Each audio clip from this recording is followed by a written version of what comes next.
اللہ تلقونی بعد عامی ھذا، لوگو یہ میری تمہاری آخری ملاقات، آج کے بعد تم مجھے نہیں دیکھو گے۔ واپسی پر آپ نے معاذ بن جبل کو مدینے سے یمن روانہ فرمایا، تو معاذ بن جبل سے ایسی محبت تھی کہ ان کو سی آف کرنے کے لیے 7 میل پیدل چلے ساتھ۔ اب کسی کو روانہ کرنے کے لیے ساتھ نہیں چلتے تھے، مسجد سے روانہ کر دیتے، معاذ بن جبل کو 7 میل ساتھ چلے، اور جب آخری پوائنٹ آیا سفر کا تو کہنے لگے معاذ عسیٰ اللہ تلقانی بعد عامی ھذا، معاذ میری آخری ملاقات ہے، وَلَعَلَّكَ تَمُرُّ بِقَبْرِي وَمَسْجِدِي ھذا، جب تو واپس آئے گا تو میری قبر دیکھے گا اور میری مسجد مجھے نہیں دیکھے گا۔ تو فَبَكَىٰ مُعَاذٌ جِشْعًا لِفِرَاقِ رسول اللہ، تو معاذ بن جبل پھوٹ پھوٹ کے رونے لگے آپ کی جدائی کا تصور کر، تو آپ کی آنکھوں میں بھی آنسو آ گئے، تو آپ نے جلدی سے منہ یوں پھیر لیا، معاذ پیچھے ہو گئے اور آپ ادھر ہو گئے، اپنے آنسو چھپا لیے۔ معاذ ان اولی الناس بی المتقون من کانوا وحیث کانوا، معاذ اس جدائی کا غم نہ کر، جو تقوی پر مرے گا وہ میرا سب سے قریب ہوگا، چاہے وہ پاکستان میں ہو چاہے افریقہ میں ہو، میرے سب سے قریب وہ ہوں گے جو تقوی والے ہوں گے، جو اللہ سے حیا کرنے والے ہوں گے۔ جب آپ واپس تشریف لائے 29 محرم صفر، 29 صفر عصر کی نماز کے بعد ایک جنازہ تھا، اس جنازے کو پڑھانے کے بعد اس کو دفن کے لیے آپ جنت البقیع تشریف لے گئے۔ وہاں سے واپس ہونے لگے تو سر درد اٹھا، اور وہ درد ایک دم بڑھنا شروع ہوا، اور اس دن باری حضرت عائشہ کے گھر کی تھی، تو آپ گھر میں تشریف لاتے لاتے درد کے ساتھ بخار، تیز بخار، تیز درد، تیز بخار، اور 14 دن 12 ربیع 29 30 2 دن یہ اور 12 دن اگلے 14 دن آپ نے بیماری دیکھی، مسلسل سر درد اور مسلسل بخار، اور روزانہ آپ جب گھر بدلتے اس وقت 9 بیویاں زندہ تھیں، تو آپ پوچھتے کل کس کی باری ہے، کل کس کی باری ہے، جی میمونہ کی ہے، اگلا دن کل کس کی باری، یہ حفصہ کی، کل کس کی باری ہے، ام سلمہ کی ہے۔ تو بیگمات نے اس سے سمجھا کہ اللہ کے نبی یہ چاہتے ہیں کہ میں بیماری کے دن عائشہ کے پاس گزاروں، ورنہ آپ کو تو خود پتہ ہے کل کس کی باری ہے، پرسوں کس کی باری ہے، ترسوں کس کی باری ہے۔ تو حضرت میمونہ کے گھر میں آپ تشریف فرما تھے، تو ساری باقی 7 بیگمات جمع ہوئیں، اور انہوں نے آ کے عرض کی یا رسول اللہ جب تک آپ بیمار ہیں آپ عائشہ کے پاس آرام فرمائیں، اور جب اللہ آپ کو شفا دے دے تو پھر ہماری ترتیب کو آپ دوبارہ شروع فرما دیں۔ تو آپ نے سب کا شکریہ ادا کیا، عدل کی مثال کا، اسلام جب دوسری شادی کی اجازت دیتا ہے تو عدل کی شرط لگاتا ہے، اِلَّمْ تَعْدِلُوا، اگر عدل نہیں کر سکتے پھر ایک ہی ہے عدل۔ اور آپ نے فرمایا جس نے دوسری شادی کی اور عدل نہ کیا، کتنی مرضی عبادت کر کے آیا، تو قیامت کے دن آدھا حصہ اس کا فالق زدہ ہوگا، ایک سائیڈ اس کی فالق زدہ ہوگی، کتنے ہی مراقبے کر کے کتنی ہی نمازیں پڑھ کے آیا ہو، انصاف نہیں کیا تو پورا آدھا حصہ فالج کی پکڑ میں ہوگا۔ جب سب بیگمات نے یہ کہہ دیا کہ آپ وہاں گزاریں تو آپ نے شکریہ ادا کیا، علی اور عباس کو بلایا، ان کے کندھوں پہ آپ نے یوں ہاتھ رکھے اور آپ کے پاؤں یوں زمین پہ لگ رہے، آپ پورا پاؤں نہیں لگا پا رہے تھے کمزوری سے، یہ پوزیشن تھی اس طرح، اور یہ پیر کا دن تھا، آپ حضرت عائشہ کے گھر میں داخل ہوئے، اور اگلے پیر کو حضرت عائشہ کے گھر میں آپ اپنے اللہ کے پاس چلے گئے۔ آخری ہفتہ آپ نے حضرت عائشہ کے گھر میں گزارا، صحابہ ملاقات کے لیے حاضر ہوئے تو آپ ان کو دیکھ کے رونے لگے اور فرمایا کہ میں تمہیں اللہ کے سپرد کرتا ہوں، اللہ تمہاری حفاظت کرے، اللہ تمہارا ساتھی ہو، آواکم اللہ، حفظکم اللہ، نصرکم اللہ، بہت دعائیں دی۔ تو عبداللہ بن مسعود رضی اللہ تعالیٰ عنہ نے پوچھا یا رسول اللہ لگتا ہے جیسے جانے کا وقت ہے، تو آپ کو غسل کون دے گا؟ تو آپ نے فرمایا میرے اہل بیت۔ آپ کو کفن کون دے گا؟ کہا میرے اہل بیت۔ آپ کا جنازہ کون پڑھے گا؟ تو آپ رونے لگے۔ تو آپ نے فرمایا جب تم مجھے غسل دے دو تو سب نکل جانا، سب سے پہلے میرے 2 وزیر جبریل و میکائیل آئیں گے اور وہ میرے اوپر درود و سلام پڑھیں گے۔ ہمارے نبی کا جنازہ ایسے نہیں ہوا اللہ اکبر اور پیچھے صفیں، آپ کی چارپائی کے پاس آ کر صحابہ کھڑے ہو جاتے تھے، وہ میں ابھی بتاتا ہوں۔ تو آپ نے فرمایا سب سے پہلے جبریل و میکائیل آ کر میرے اوپر درود و سلام پڑھیں گے، پھر اس کے بعد 7 آسمان کے فرشتے باری باری آئیں گے۔ جب وہ چلے جائیں گے تو پھر سب سے پہلے میرے خاندان، میرے اہل بیت کے مرد آ کر میرے اوپر سلام پڑھیں گے، پھر ان کی خواتین آ کر سلام پڑھیں گی، پھر ان کے بچے آئیں گے، پھر ان کے نوکر اور نوکرانیاں آئیں گی، اس کے بعد مہاجرین مکے کے قریش آئیں گے، اس کے بعد ان کی عورتیں آئیں گی، ان کے بچے آئیں گے، ان کے نوکر اور نوکرانی آئیں گی، اس کے بعد مدینہ والے آئیں گے، پھر مدینہ کی خواتین آئیں گی، پھر ان کے نوکر نوکرانی آئیں گے، اور اس کے بعد مجھے تم اللہ کے سپرد کر دینا۔ اور پھر آپ نے ایک عجب بات فرمائی جو کسی نبی نے نہیں فرمائی، فرمایا کہ میرے بعد میری آنے والی امت کو میرا سلام کہہ دینا، اور انہیں کہنا کہ ان کے بعد جو آئیں ان کو بھی میرا سلام کہہ دینا۔ اور اس طرح میرے سلام کو قیامت تک اللہ کے نبی نے پہنچایا کہ ہر آنے والی امت، ہر آنے والی نسل اگلی نسل کو اس نبی کا سلام پہنچائے۔ آپ کے جانے میں 5 دن باقی تھے، تو آپ نے فرمایا مجھے 7 کنوؤں کے پانی سے غسل کرواؤ۔ تو 7 کنوؤں سے پانی لایا گیا مشکیزوں میں بھر کے۔ تو حضرت عائشہ کے گھر میں کوئی ایسا ٹب نہیں تھا جس میں بیٹھ کے وہ آپ نہا سکتے، تو حضرت حفصہ کے گھر سے ٹب منگوایا گیا، آپ اس میں بیٹھے، تہمت باندھا ہوا تھا، کرتا اتارا، اور آپ پر 7 کنوؤں کا پانی ڈالا گیا، تھوڑا تھوڑا تھوڑا تھوڑا تھوڑا تھوڑا، تو اس سے بخار کی شدت کم ہوئی، اور آپ سر درد کی وجہ سے آپ نے ایسے پٹی باندھی سرخ رنگ کی، اور اس کے بعد حضرت علی اور فضل بن عباس کے کندھوں کا آسرا لے کر آپ مسجد میں تشریف لائے، اور آپ ممبر پر بیٹھے، اور آپ نے فرمایا لوگوں میرے جانے کا وقت آ چکا ہے، میں نے کسی پر زیادتی کی ہو، کسی کو تھپڑ مارا ہو، کسی کو چھڑی ماری ہو، کسی کا حق دبایا ہو، تو میں اپنی جان کے ساتھ، مال کے ساتھ حاضر ہوں، مجھ سے یہیں بدلہ لے لو، آخرت میں میرے خلاف کوئی دعویٰ نہ کر، میں آخرت کے حساب کو برداشت نہیں کر سکتا۔ جن کے طفیل لوگوں کا حساب معاف ہوگا، جن کی طفیل، جن کی شفاعت پر لوگ بے حساب جنت میں جائیں گے، وہ روتے ہوئے فرما رہے ہیں کہ میں آخرت کے حساب کو نہیں دے سکتا۔ تو سارے صحابہ رونے لگے، لیکن آپ اپنی بات کو دہراتے رہے، کوئی بھی نہیں اٹھا۔ تو آپ نے ظہر کی نماز پڑھائی، ظہر کے بعد پھر ممبر پر آئے اور فرمایا کہ لوگو یہیں مجھ سے حساب کتاب کر لو، آگے نہ کرنا، بتاؤ میں نے کسی کا کوئی حق دینا۔ ایک صحابی کھڑے ہو، یا رسول اللہ آپ نے میرے 3 روپے دینے ہیں، 3 درہم۔ تو آپ نے فرمایا دینے ہوں گے ضرور، پر مجھے یاد نہیں، بتاؤ کہ کس طرح دینے ہیں؟ کہ یا رسول اللہ آپ کے پاس سائل آیا تھا، آپ سے مانگا، آپ کے پاس تھے نہیں، تو آپ نے مجھ سے کہا تیرے پاس کچھ ہیں؟ تو میرے پاس 3 درہم تھے، تو آپ نے فرمایا تو دے دے، میں بعد میں ادا کر دوں گا۔ تو ہاں یاد آ گیا۔ تو میرے گھر کے نبی میں، میرے نبی کے گھر میں تو تیل نہیں تھا 1 چھٹانگ جس سے چراغ جلتا، پیسہ کہاں سے آتا؟ تو آپ کے سامنے آپ کے کزن فضل بن عباس کھڑے تھے، آپ نے فرمایا فضل میرا قرضہ ذمہ لیتے ہو؟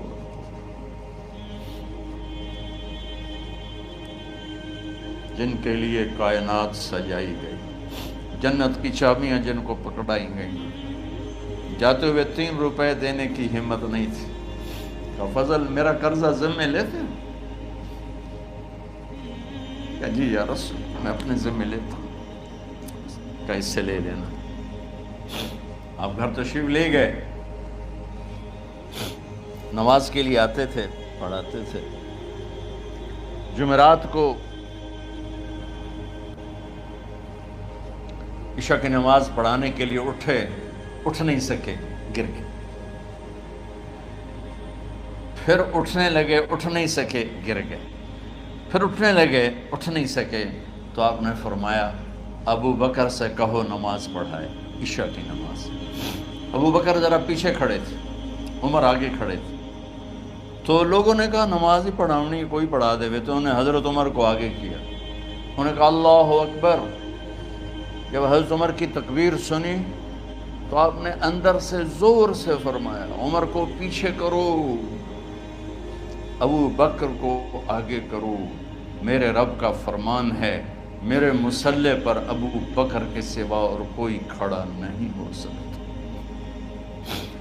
جمعرات کی عشاء، جمعہ ہفتہ اتوار کی 15 نمازیں اور پیر کی فجر کی 16 اور جمعرات والی 17 نمازیں ابو بکر نے پڑھائیں میرے نبی کی موجودگی میں۔ ہفتے کے دن ظہر یا عصر میں آپ علی اور فضل بن عباس کے کندھوں پر ہاتھ رکھ کے مسجد میں داخل ہوئے اور ابو بکر نماز پڑھا رہے تھے۔ ادھر محسوس ہوا کہ اللہ کے نبی آ رہے ہیں، تو ابو بکر نے یوں پیچھے ہٹنا شروع کیا تاکہ مصلی سے ہٹ جائیں، تو آپ نے ایسے ہاتھ کا اشارہ فرمایا کہ کھڑے رہو، ہٹو نہیں، کھڑے رہو، تو وہ پھر آگے مصلی پر آ گئے۔ تو آپ تشریف لائے اور الٹے ہاتھ ابو بکر کے ساتھ بیٹھ کر آپ نے ظہر یا عصر کی 4 رکعت نماز ابو بکر کی امامت میں ادا فرمائی۔ یہ آپ کی آخری نماز تھی مسجد کے اندر امت کے ساتھ اور تشریف لے کے۔ جمعہ کا دن تھا، جبریل آئے، یا رسول اللہ مجھے اللہ نے بھیجا ہے کہ جاؤ میرے محبوب کا حال پوچھ کے آؤ۔ اللہ، تو اب درد اور بخار دونوں چیزیں تھیں، سر کا درد بھی ہیوی ویٹ تھا اور بخار بھی، تپش۔ تو آپ نے کہا جبریل تکلیف ہے، تکلیف میں۔ ہفتے کا دن پھر جبریل آئے، یا رسول اللہ مجھے اللہ نے بھیجا ہے کہ جاؤ میرے محبوب کا حال پوچھ کے آؤ۔ پھر آپ نے فرمایا تکلیف میں۔ اتوار کو پھر جبریل آئے، یا رسول اللہ نے بھیجا ہے کہ جاؤ میرے محبوب کا حال پوچھ کے آؤ۔ 12 ربیع الاول آ گئے، 632 عیسوی اور 11 ہجری، آپ کی طبیعت میں بشاشت آئی۔ تو صحابہ نماز پڑھ رہے تھے، آپ نے دروازہ کھول کے سب کو یوں دیکھا، تو حضرت انس فرماتے ہیں ہم سب نماز میں تھے، لیکن جب دروازہ کھلنے کی آواز آئی اور اللہ کے نبی کا چہرہ، تو ہم سب نماز میں یوں ہو گئے، نماز کے اندر ہی سارے اللہ کے نبی کو دیکھنا شروع کر دی، بھول ہی گئے کہ نماز پڑھ رہے ہیں، ایسے گم ہو گئے آپ میں۔ تو آپ نے جلدی سے دروازہ بند فرما دیا۔ یہ آپ کی آخری زیارت تھی اپنی امت کے لیے۔ اس کے بعد آپ اپنے اللہ کی طرف کا سفر شروع کیا۔ تو اشراق کے بعد آپ نے اپنے بیگمات کو بلایا، ان کو بتایا نہیں کہ میں آج جا رہا ہوں، سب سے ملے، سب کو الوداع کیا اور انہیں بھیجا۔ اس کے بعد آپ نے حضرت فاطمہ کو بلایا، جنت کی عورتوں کی سردار، سب سے زیادہ محبوب بیٹی، سب سے زیادہ جگر کا ٹکڑا، دل کا ٹکڑا کا، جس نے فاطمہ کو دکھ دیا مجھے دکھ دیا، جس نے اسے سکھ دیا مجھے سکھ دیا۔ ہاں، ان کو قریب کا، بیٹی قریب ہو، تو ان کے کان میں کہا میں جا رہا۔ وہ رونے لگی، تو ہم نے کہا رو نہیں، چند دنوں کے بعد تیری میری ملاقات ہو جائے گی سب سے پہلے۔ تو 6 ماہ بعد حضرت فاطمہ کا بھی 24 سال کی عمر میں یا 25 سال کی عمر میں انتقال ہو گیا۔ ان کو رخصت فرمایا۔ پھر آپ نے داماد مولا علی کو بلایا، ان کا سر اپنی گود میں رکھا اور ان کے سر پہ اور کمر پہ ہاتھ پھیرتے رہے اور ان کو دعائیں دیتے رہے۔ آہستہ آہستہ تھی، آواز اونچی نہیں تھی، پست آواز تھی، اور یوں سر پہ کمر پہ، سر پہ کمر پہ، اور دعائیں دے رہے۔ ان کو رخصت فرمایا۔ آخر میں اپنے جگر کے ٹکڑے حسن اور حسین کو بلایا۔ ایک آپ کو حدیث سناتا ہوں۔ میرے نبی نے فرمایا اپنے بچوں کو عزت دیا کرو، اکرموا اولادکم۔ خاص طور پہ ان ماؤں سے کہتا ہوں کہ جب ہم بچوں سے عزت چھین لیتے ہیں، ان سے ہم سب کچھ چھین لیتے ہیں، پڑھے نہیں ہو، اسکول نہیں گئے ہو، ٹیوشن نہیں پڑھی ہے، ہوم ورک نہیں کیا ہے، یہ کیوں کھایا، یہ کیوں پہنا، اس پر جب ماں اور باپ بچے کو ذلیل کرتے ہیں تو اب یاد رکھیں آپ ان کے دلوں میں اپنے لیے نفرت بھر رہے ہیں۔ میرے نبی نے فرمایا بچوں کو عزت دو، اولاد کو عزت دو، وہ عزت تمہیں واپس کریں گے جب تمہیں ضرورت ہوگی، جب تم ان کے محتاج بنو گے تو پھر وہ عزت تمہیں واپس ملے گی۔ اگر ڈانٹ ڈپٹ تربیت کے نام پر کچھ نہیں ملے گا۔ تو آپ حسن حسین کو کیا عزت دیتے تھے؟ آپ نماز پڑھا رہے ہیں، نماز ہے مسجد کے اندر، گھر میں نہیں ہے، اور آپ سجدے میں گئے، دونوں بھائی کود کے کمر پہ چڑھ گئے۔ کوئی ہمارے آج کا دیندار ہوتا اس اٹھتے ہی انہوں نے 2 لتر مارنے آئے، آپ نے سجدہ لمبا کر دیا، صحابہ کو خوف ہوا کہ آپ فوت ہو گئے۔ عبداللہ بن مسعود سر اٹھا کے دیکھا تو دونوں بھائی کمر پہ چڑھے ہوئے تھے اور آپ سجدے میں پڑے ہوئے تھے۔ انہوں نے ہاتھ آگے بڑھایا اتارنے کے لیے، تو آپ نے بغلوں سے دیکھا کہ کوئی ہاتھ آ رہا ہے بچوں کو اتارنے کے لیے، تو سجدے میں ایسے ہاتھ ہوتے ہیں، تو آپ نے یوں کر کے ان کو روک دیا اشارے سے۔ جب تک حسن حسین علیہم السلام کمر پہ سوار رہے میرے نبی نے سجدے سے سر نہیں اٹھایا، یہ عزت دی۔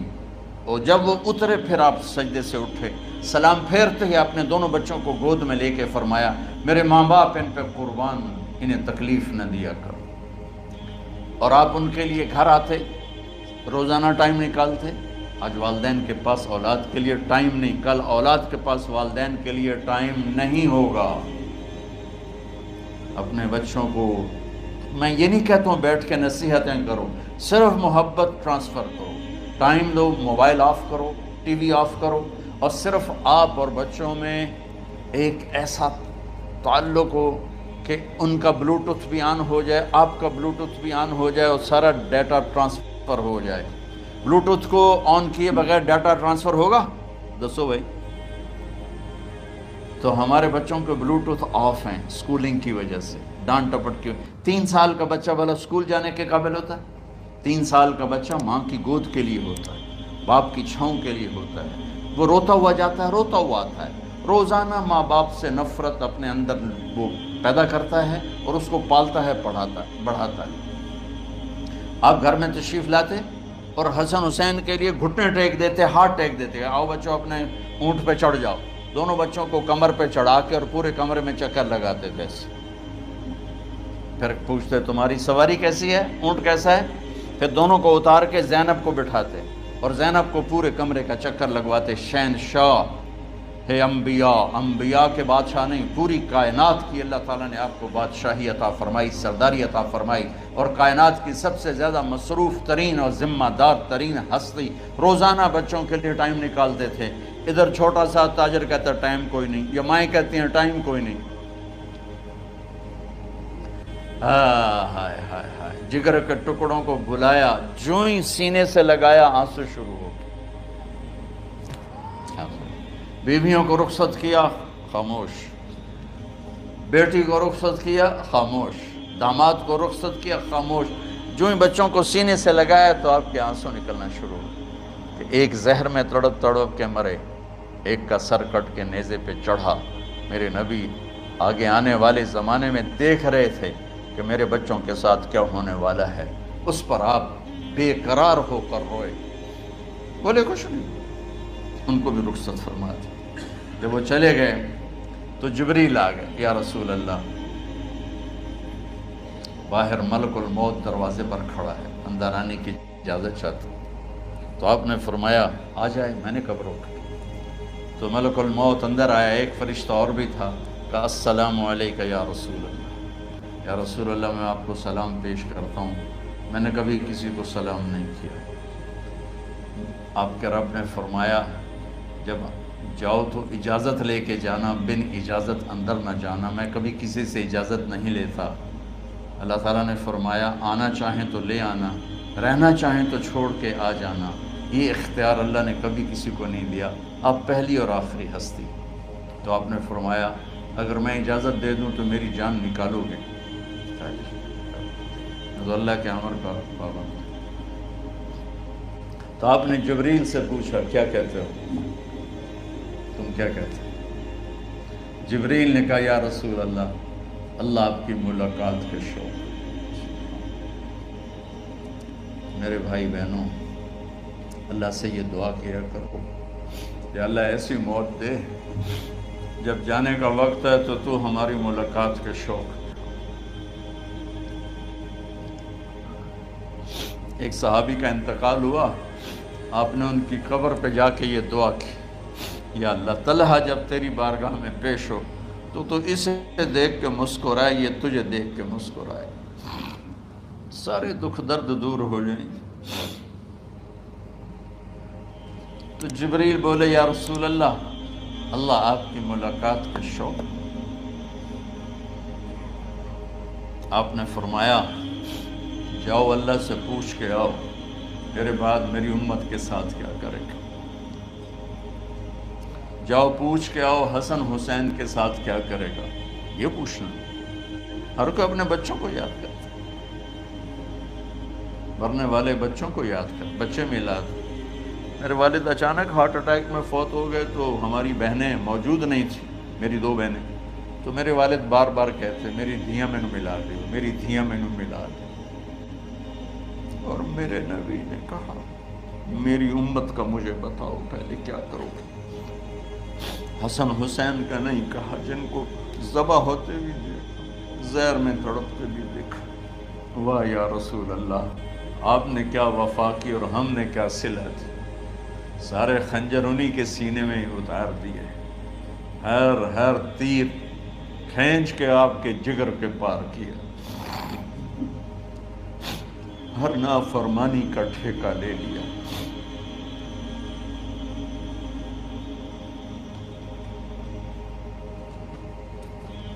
آؤ پوچھ کے آؤ میرے بعد میری امت کا کیا کرے گا۔ تو جبریل جا کر پیغام لائے کہ اللہ تعالیٰ فرما رہے ہیں ہم آپ کی امت کو تنہا نہیں چھوڑیں گے۔ میرے رب کی عزت کی قسم، خواتین و حضرات، میرے رب کی عزت کی قسم، میرے نبی یہ بات نہ اٹھاتے تو کوئی ہم میں خنزیر بنتا، کوئی بندر ہو جاتا، کوئی کتا ہو جاتا، کوئی سانپ بچھو بن جاتا۔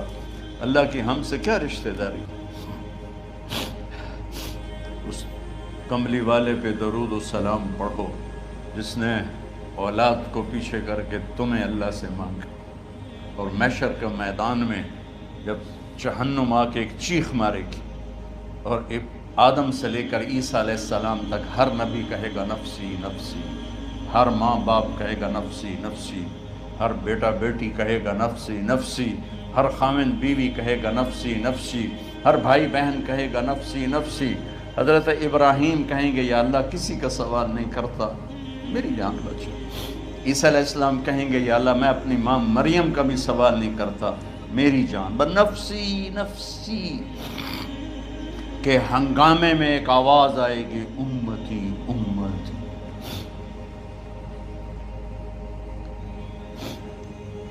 کون ہے یہ؟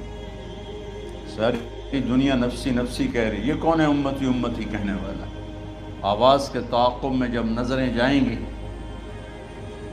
تو اپنے نبی کو دیکھ لینا، تڑپتے ہوئے بدن کے ساتھ، کانپتے ہوئے ہاتھوں کے ساتھ، اور پھیلی ہوئی جھولی کے ساتھ، اور بہتے ہوئے آنسوؤں کے ساتھ صرف ایک ہستی ہو، صلی اللہ علیہ یا رسول اللہ، صرف ایک ہستی ہوگی جو کہیں گے یا اللہ میری امت، یا اللہ میری امت، یا اللہ۔ کون سی امت؟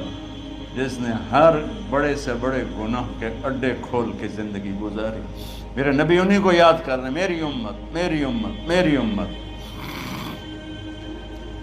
جب تک اللہ نے یہ نہیں کہا کہ آپ کی امت کے بارے میں راضی کر دوں گا، آپ نے فیصلہ نہیں کیا کہ چلو ملک الموت اللہ کی تقدیر کو پورا کر۔ اور جاتے ہوئے 2 نصیحتیں فرمائیں، وہ بھی بچوں کے لیے نہیں، بیویوں کے لیے نہیں، امت کے لیے۔ الصلاۃ وما ملکت ایمانکم، اے میری امت نماز نہ چھوڑنا، نوکروں سے اچھا سلوک کر، حقوق اللہ نماز، حقوق العباد غریب لوگ، اور فرمایا غریبوں پہ ترس کھانا، اپنے نوکر ملازم غلاموں پہ ترس کھانا، اور نماز نہ چھوڑنا، نماز نہ چھوڑنا، نماز نہ چھوڑنا، نماز آخر الفاظ سے، نماز نہ چھوڑنا، نماز نہ چھوڑنا، نماز نہ چھوڑنا۔ رب حضرت عائشہ کے سینے پر اس طرح نیم دراز تھے، حضرت عائشہ یوں سیدھا بیٹھی ہوئی تھی، اب فرمایا کریں مجھے فخر حاصل ہے، مات فی سحری و نحری، میرے نبی نے میری گردن اور سینے کے درمیان اللہ کو جان پیش کی۔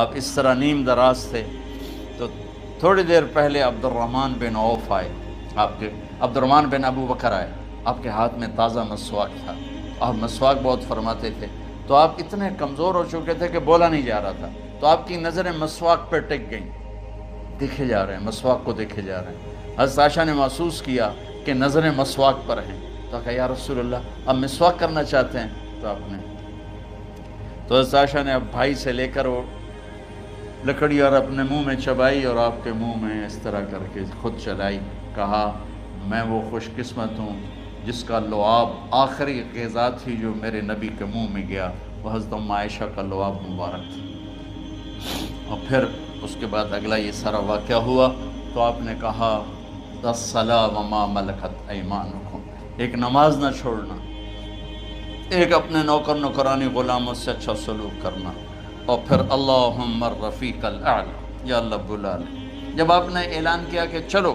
تقدیر کو پورا کرو، تو جبریل بھی غمگین ہو کر کہنے لگے یا رسول اللہ پھر میرا بھی آج دنیا میں آخری دن ہے، آج کے بعد میں بھی کبھی اس دنیا میں لوٹ کے نہیں آؤں گا، یعنی وحی کے ساتھ۔ آپ کی آنکھیں بند ہوئیں، حضرت عائشہ رضی اللہ تعالیٰ عنہ کی چیخ نکلی، تو ساری بیگمات دوڑی آئیں، تو آپ کی منزل پوری ہو چکی تھی، تو آپ کو لٹایا گیا اور چادر ڈال دی گئی۔ ابو بکر رضی اللہ تعالیٰ عنہ اپنی دوسری بیگم کے پاس گئے تھے، عوالی، 3-4 میل، پتہ چلا تو وہاں سے گھوڑے پر وہ دوڑتے ہوئے آئے اور آ کر آپ کے ماتھے سے چہرے سے کپڑا ہٹایا اور آپ کے ماتھے پر بوسہ لیا، تو آپ کے آنسو ماتھے پر گرے، کوا و نبیّا و خلیلا و صفیہ، ہائے میرا نبی، ہائے میرا دوست، ہائے میرا خلیل، ہائے میرا جگر، کہ یا رسول اللہ آج کے بعد آپ کوئی دکھ نہیں دیکھیں۔ جب آپ درد سے بے قرار تھے اور بی بی فاطمہ رضی اللہ تعالیٰ عنہ ساتھ بیٹھی تھی، تو آپ کی بے قراری کو دیکھ کر وہ رونے لگی کہ ہائے میرے ابا کا درد، ہائے میرے ابا کا درد۔ تو میرے نبی نے کہا ما علی ابی کی کرب بعد اليوم، بیٹی آج تیرے باپ کے دکھ کا آخری دن ہے، آج کے بعد کوئی دکھ نہیں دیکھیں گے۔ تو صدیق نے کہا آپ آج کے بعد کوئی دکھ نہیں دیکھیں گے۔ اب تشریف لے گئے مسجد میں، تو کوہرام مچا ہوا تھا، کچھ گمسم تھے، اور عمر رضی اللہ عنہ تلوار اٹھائے ہوئے تھے، جو کہے گا اللہ کا نبی فوت ہو گیا میں سر اڑا دوں گا، وہ فوت نہیں ہوئے، وہ اللہ کے پاس گئے۔ ایک جنونی کیفیت پیدا ہوتی، وہ واپس آئیں گے، سارے کفار سے جہاد کریں گے۔ تو ابو بکر ممبر پر آئے، کہا عمر بیٹھ جاؤ۔ عمر کہنے لگے نہیں بیٹھتا، انکار نہیں بیٹھتا، اور تلوار ایسے، سبحان اللہ، واہ صدیق واہ۔ آپ نے ممبر پہ کھڑے ہو کر، کیا سونے سے بھی لکھے جائیں تو کم ہے، قیمت اس سے زیادہ ہے۔ میرے صدیق نے کہا لوگو من کان یعبد محمدا فإن محمدا قد مات، جو محمد کی پوجا کرتے تھے تو آج محمد کو اللہ نے موت دی تھی۔ ومن کان یعبد اللہ فإن اللہ حی لا یموت، اور جو اللہ کی پوجا کرنے والے ہیں وہ یاد رکھو ان کا اللہ زندہ ہے، موت سے پاک۔ پھر آپ نے انک میت وانہم میتون، میرے محبوب آپ کو بھی موت آئے گی اور ان سب کو موت آئے گی۔ حضرت عمر فرماتے ہیں جب میں نے یہ آیت سنی تو میں یوں نہیں گرا، ایسے گرا سیدھا، ٹانگوں سے جان نکل گئی تو یوں گرے ایسے ایسے یوں، اور کہنے لگے مجھے یقین ہو گیا کہ موت آ گئی اور اللہ کے نبی ہمیں چھوڑ کے چلے گئے۔ تو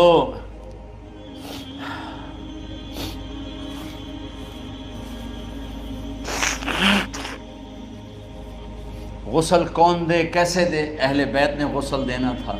آپ کے کپڑے اتار کے غسل دیا جائے یا جو آپ نے کپڑے پہنے ہیں اسی میں غسل دیا جائے؟ تو پریشان ہے، کیا کیا جائے؟ سب پہ اونگ طاری ہو گئی، ایک دم سب کو نیند آئی اور غیب سے آواز آئی کہ ہمارے نبی کو کپڑوں سمیت غسل دیا جائے۔ آپ کے بدن مبارک سے کپڑا نہیں اتارے، کوئی اتارے نہیں۔ تو اس آواز پر سارے بیدار ہوئے۔ تو حضرت عباس، فضل بن عباس، شقران آپ کے غلام، اور اسامہ بن زید اور علی بن ابی طالب آپ کو غسل دینے والے تھے۔ حضرت علی آپ پر پانی ڈال رہے تھے اور فضل بن عباس جسم کو مل رہے تھے، اور حضرت علی ساتھ ساتھ روتے ہوئے، یا رسول اللہ، آپ نے ہی ہمیں صبر کا حکم دیا، اگر آپ ہمیں صبر کا نہ کہتے تو آج ہم دنیا کو رو کے دکھاتے، اور آج ہم دنیا کو اپنا غم دکھاتے کہ کس طرح غم کیا جاتا ہے۔ اور یا رسول اللہ، آپ کے جانے پر وہ نقصان ہے جو قیامت تک نہ پہلے ہوا نہ بعد میں ہوگا، کہ آپ کے بعد نبوت کا دروازہ بند ہو گیا۔ اس طرح پانی بھی ڈال رہے تھے اور روتے بھی جا رہے تھے، اور فضل بن عباس وہ آپ کے پہلو بدل کر ہاتھ مل رہے تھے، ہاتھوں سے مل رہے تھے۔ قبر کے کھودنے کا وقت آیا تو وہ لحد ہوتی ہے، کھڈا کھود کے پھر سائیڈ میں کھڈا کھودا جاتا ہے، اور ایک ہوتا اسٹریٹ جیسے ہمارے ہاں ڈال کے اوپر وہ سلیب ڈال دیتے ہیں۔ تو کیسے بنائی جائے؟ تو ابو طلحہ رضی اللہ تعالیٰ عنہ قبر بناتے تھے وہ والی لحد والی۔ تو فرمایا جو پہلے آ جائے گا نا وہی قبر تیار کر۔ تو ابو طلحہ پہلے آ گئے، تو لحد والی قبر تیار کی گئی، اور آپ کے کفن دینے کے بعد وہی وہ سب چلے گئے۔ اس کے بعد باری باری اہل بیت، ان کی خواتین، ان کے بچے، پھر مہاجرین، ان کے خواتین، ان کے بچے، ان کے نوکر، پھر انصار، ان کی خواتین، ان کے بچے، ان کے نوکر۔ تو پیر اور منگل یہ 2 دن سارے گزر گئے، اور منگل کو عشاء کے بعد جا کر یعنی بدھ کی رات آپ کی تدفین کا وقت آیا۔ تو جب آپ کو قبر میں اتار دیا گیا تو مغیرہ بن شعبہ رضی اللہ عنہ کھڑے تھے، انہوں نے اپنی انگوٹھی اتار کے اندر پھینک دی لحد۔ تو پھر کہنے لگے علی کہ میری انگوٹھی نیچے گر گئی ہے، اٹھا لوں۔ ایک بہانہ کیا نبی کو بوسہ لینے کا، انگوٹھی پھینک کر فرمانے لگے علی وہ میری انگوٹھی گر گئی ہے، اٹھا لوں۔ سب دیکھ رہے تھے کہ پڑی ہوئی کہاں اٹھا لو۔ تو انگوٹھی کیا اٹھانی تھی، نیچے جا کر اللہ کے نبی کو لپٹ گئی اور دھاڑ دھاڑ رونا شروع کیا۔ سب صحابہ کی چیخیں نکال دی۔ انگوٹھی تو ایک بہانہ ہی تھا، آخری شخص جس کا جسم نبی کے جسم سے ٹچ ہوا وہ مغیرہ بن شعبہ ہے۔ تو پھر سب نے شور مچایا کہ باہر نکالو، باہر نکالو، باہر نکلو۔ باہر نکلے تو اینٹیں لگائی گئیں، پھر مٹی ڈالی گئی۔ تو جب واپسی ہوئی تو حضرت انس گزرے تو حضرت فاطمہ کھڑی تھیں، طابت نفوسکم ان حسیتم علی رسول اللہ التراب۔ انس کس جگر کے ساتھ تم نے نبی کو مٹی میں چھپا دیا، کس جگر کے ساتھ تم نے نبی کو مٹی میں چھپا دیا۔ اللہ سے ملا دے۔ قبر دیکھنے کو خوفناک ہے، اگر اللہ راضی ہے، جب کبھی قبر سے ڈر لگتا ہے، بہت ہی لگتا ہے، تو خیال آتا ہے اگر اللہ راضی ہے پھر تو مسئلہ ہی کوئی نہیں ہے، چونکہ اللہ نے اپنے محبوب کو بھی قبر میں اتارا۔ یہ نہیں کہا کہ ایک خوبصورت بیڈ روم بنا کے اس میں لٹا دو، کہا قبر میں اتارو۔ اگر اللہ راضی ہے تو مرنے والی ہو یا مرنے والا ہو تو مزے ہی مزے ہیں۔ یہ سارے دعا کرو کہ جب ہم دنیا سے جا رہے ہوں اللہ ہم پہ خوش، اللہ ہم سے راضی۔ کوئی بڑا مسئلہ نہیں ہے، فرائض کے ساتھ اللہ کو راضی کرو اور اچھے سلوک کے ساتھ اللہ کے بندوں کو راضی کرو۔ اپنی زبان کو خوبصورت بول کا عادی بنا، اس سے گالی، اس سے غیبت، اس سے چغلی، اس سے شکایت، اس سے تانے، اس سے طنز اللہ کے واسطے نکال دو، اور اس زبان کو میٹھے بول کا عادی بنا لو۔ کڑوے سے کڑوے زہریلے بولوں کو پی جاؤ، پی جا ایام کی تلخی کو بھی ہنس کے ناصر، غم کے سہنے میں بھی قدرت نے مزہ رکھا ہے۔ تو داستان غم ہے، بڑی طویل ہے، آج بڑے عرصے کے بعد میں نے آپ کو سنایا ہے، تو پہلے کوئی ایسا مجھے موقع نہیں ملا کہ میں کچھ تفصیل پڑھ کے آتا، تو جتنا میری یادداشت میں تھا وہ میں نے آپ سے شیئر کیا۔ ہر ایک نے جانا ہے، اور ہم چاہتے ہیں جب ہم جائیں تو یہ ہمارے ایسے جانشین ہوں کہ اللہ پاک انہیں ہماری قبروں کے ٹھنڈا ہونے کا ذریعہ بنائے۔ میم اکیڈمی کوئی کاروباری ادارہ نہیں، کوئی اس سے ہم پیسے نہیں بنا رہے، بلکہ اپنی قبر بنانے کی فکر کر رہے ہیں، اور اس آنے والے سیلابی ریلے کو جو فحاشی، عریانی، بد اخلاقی، بد کرداری کا ایک افریت آ رہا ہے، اس سے یہ ہمارے بچے سیسا پلائی دیوار بنے۔ اس چیز کو اس طرح نہیں روکا جائے گا جیسے جہاں زیب نے کہا کہ کمروں میں بند کر دو، اس کو روکا جائے گا کہ ان کو اپنے محبوب کا شیدائی بنا، اپنے محبوب کی محبت دے دو، اور پھر کی محمد سے وفاتوں نے تو ہم تیرے ہیں، یہ جہاں چیز ہے کیا لوح و قلم تیرے ہیں۔ السلام علیکم۔